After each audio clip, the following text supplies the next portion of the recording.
Pinkertons Ghosts is a horror anthology podcast by Superversive Radio, with no affiliation with any detective agency, person, real or imagined, or the dark forces of Outre Terre. It is not intended for children. Pinkerton's Ghosts, Hard Time, Part 3, The Heart, with Tom Stretcher. From the handbook, the heart of Kronos is categorized as a temporal anomaly, a cognitive danger, and a Class 5 existential threat, only because we don't have anything above Class 5. Mind, anything Class 2 is a justification for heavy reinforcements and to call in heavier hitting organizations than the humble Paranormal Pinkertons. Something this dangerous, it should look twisted and evil and drip with malevolence. It's strangely beautiful to look at. The metal shines and flashes with the reflected light of an endless number of different times and places, hinting at everywhere it has been and will be. The weird angles of light made it look more like an image imposed on reality rather than the solid thing I held. The light had a brassy reddish tinge, not because of what the metal was made of, but I could sense the light itself getting tired and reddish after passing through all of the epochs circulating through the heart. It clicked and ticked and turned in my hand, alternatively heavy then light. It changed shape as it slowly rotated, first a sphere, then a cube, then that 12-sided polyhedron with all the pentagons on it. I could tell it was not really changing shape. It was just, I was seeing the thing from different angles at different times. Inside the outer frame, an endless number of gears and cogs meshed together, ticking along in harmony. There was an even smaller set of gears deeper inside, with ever smaller ones inside of those. I could somehow tell the inner gears weren't smaller after all, just much, much further away, because the inside seemed vastly larger than the outside. The further in, the redder it all looked, and I felt reality within became denser and thicker as the heart pumped the flow of time precisely. Tick, tick, tick. It clicked along in time with the great monstrous clock all around me, and my ring. Even my own heart was beating in time with the heart of Kronos.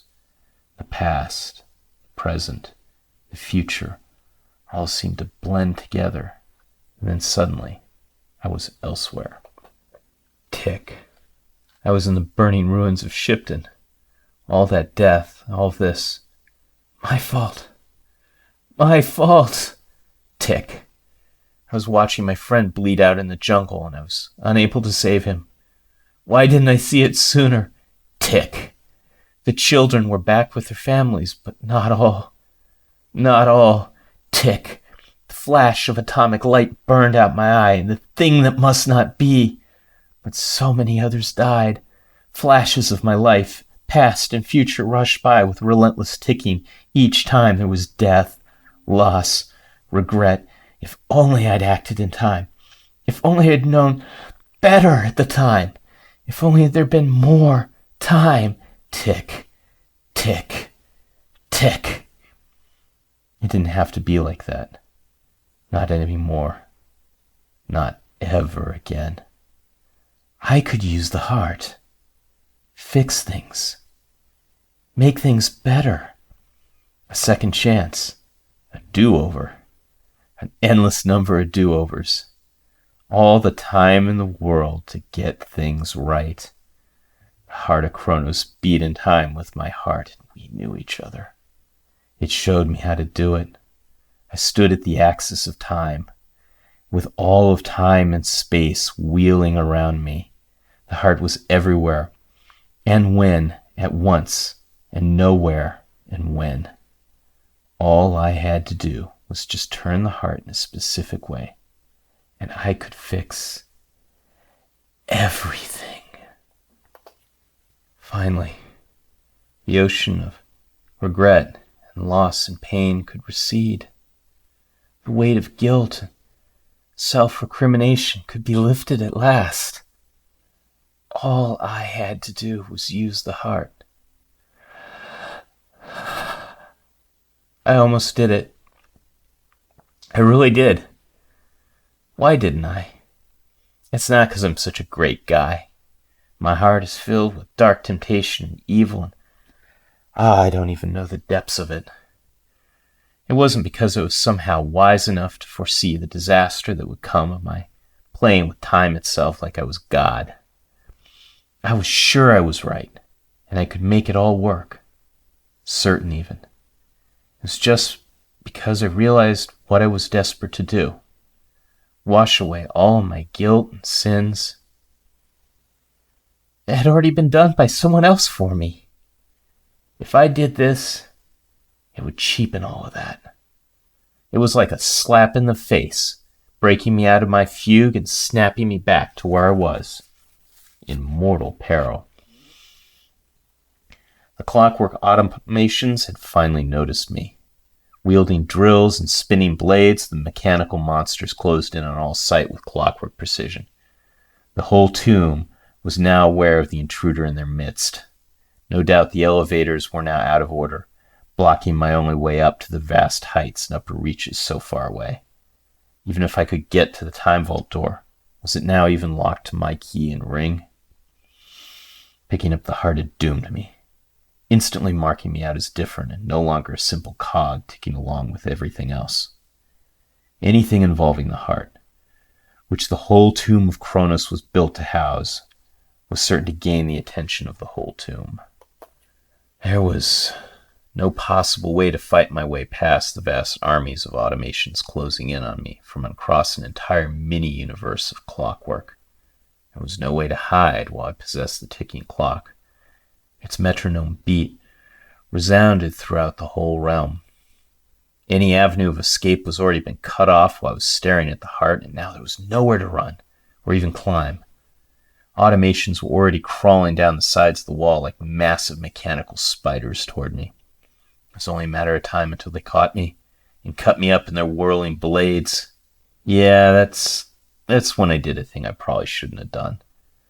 I used the heart of time. The universe twisted inside and out, and then I was standing on the walkway next to the time vault door without any onrushing automations in sight. I didn't waste any more time, and immediately used the key to unlock the door. Click, click, click. Come on, I thought. Did it take this long last time? Sadly, I knew the answer to the exact second. The door finally opened with a loud clunk, and I was through it before it even finished opening. On the other side was the normal world, a place where space and time made sense and followed rational rules. Experiencing normal time was like taking the first breath of fresh air after holding my breath. It was all finally real, unlike the warped pseudo-reality of the time tomb. I pulled out my pistol and aimed back through the door in case anything tried to follow me. As the door finally swung shut, I was tempted to throw the heart of Kronos back into the place just to be rid of it. But no, I owed Jack a favor. Once the vault door slammed shut and all the bolts and locks clicked home, I finally felt our world separate from the tomb of Kronos once more. I could still feel the precision of time passing. I knew exactly how long I'd been in there. But somehow, I came out of the time vault only 1 second after it had closed when I first went in. I sighed, leaned against the cool, comforting, normal concrete, and took off the cogwheel ring and tucked the heart away in my coat pocket.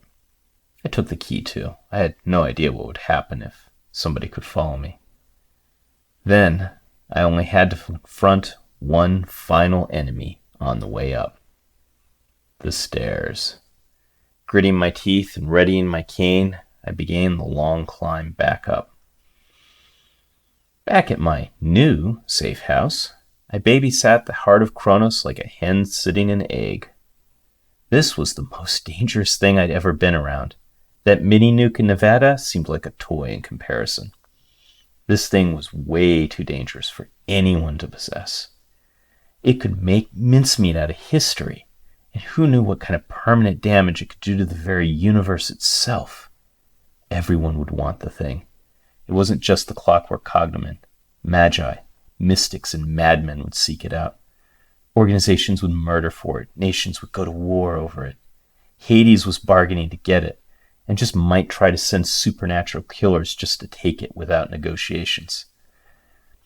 Every possible mortal and inhuman power on Earth, and on other worlds, would want to have it, if only to make sure no one else had it. And then once they had it, there would be the endless temptation to just use it. So my defenses not only felt inadequate, they were inadequate. But they were all I had. The Tommy gun and its drum magazine of blessed silver rounds felt like a toy in my lap. All the booby traps in my house might stop vampires or werewolves, but what about more deadly opponents? The tall grass outside hid the minefields, but so what? I knew what kind of powers were out there, and all of that would be just tissue paper to them. The place I went to ground on was never on any map, nor listed in any entry, ever. It was the most secret, hidden place I had ever had, and it wouldn't be enough. Well, I thought I knew about dark power until I heard the knock at my door. The cameras showed nothing beyond the door. None of the motion sensors, pressure plates, or IR detectors picked up anything. The knock came away. "Go away!" My voice breaking like an old man's. Knock, knock. "Beat it!" I belted out.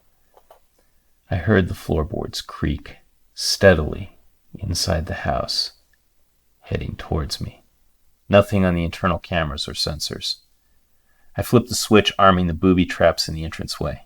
Now even a cockroach would set off the directional explosives. Nothing happened. The phone rang. The phone that wasn't connected to anything. I picked it up. My grip trembled. "Thomas!" a high-pitched voice whispered. "The heart! The heart! A bargain has been struck." I heard the floor creak in my room. I spun around and pointed the Tommy gun at one of the cherub statues from the elevator. Was there, a smile on its marble face, while blood-red tears ran from its eyes. Naturally, I opened fire. I managed to keep the Chicago typewriter level as I hammer hot silver into the thing, and a cloud of plaster and marble flies up as 100 rounds hammer into the wall. When the bolt slides back, there's nothing there. Nothing at all. "The heart, Thomas." I hear a whisper in my mind over the ringing ears, and a cold hand touched my shoulder from behind. I dropped the empty chopper and flicked the switch in my armrest, igniting the chain reaction of explosives around the house, sending jets of fire, phosphorus, silver flechettes, all flying in a blinding pre-positioned pattern to kill anything and everything in the house except where I was sitting. Nothing mortal in this world could have survived. Except this thing was not mortal or from this world. I could feel its cold presence behind me again, and I drew my pistol and fired without hesitation. Fired my 1911 behind me, firing wildly and mostly blindly until empty, then quickly reloaded and fired at a different direction. I felt rather than heard the receiver slide back once I was out of ammo, out of luck, and out of time. "The heart," it hissed in my mind. "Are you even real?" I shouted into the smoke and flames. "If so, show yourself, your real self. No more illusions. You would dare to look upon me." It seethed with malice and amusement. "So be it. Behold, and no fear. The world went mad. Or maybe I did.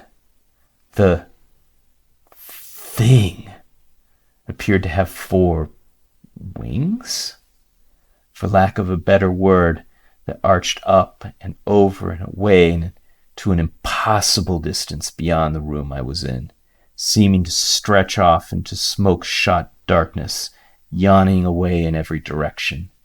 It had 4 arms, clawed, scaled, sickly-looking things, yet wiry with muscle and tendon. They held scales, an abacus, and a pair of scissors. One pointed at the heart.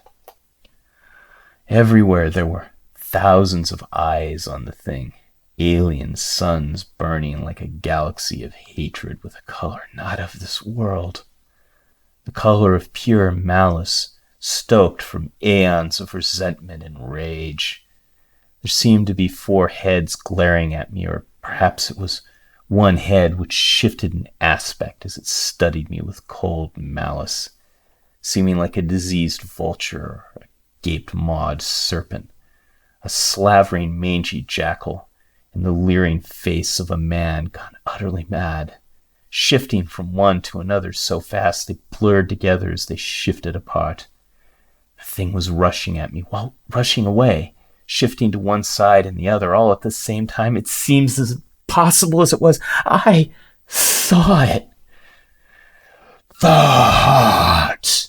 It screamed in inhuman 4-part harmony with a louder roar than a nuclear blast as it rushed at me, talons outstretched from my heart, my throat, my eyes. All I could do was fall back, groaning the beginnings of a prayer. It shrieked like thunder, and then the hellish specter vanished, and the world was suddenly silent. The thing was gone.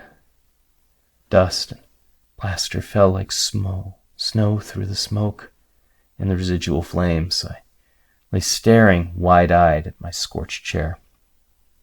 Had it even really happened? Was it all hallucination? My cross had burned through my shirt and was rapidly cooling down from white hot, though it still felt cool to the touch. The heart of Kronos was gone. I kept the Krog ring, the skeleton key, and the still warm letter opener with me as I returned to civilization. I didn't really know what to do with the things. When I got back home, I got the worst news. Whatever bargain had been struck, it hadn't been enough to get Jack and his mother out of Hades after all. I was going to a funeral. After that, there would be hell to pay. This is Tom Stretcher, signing out.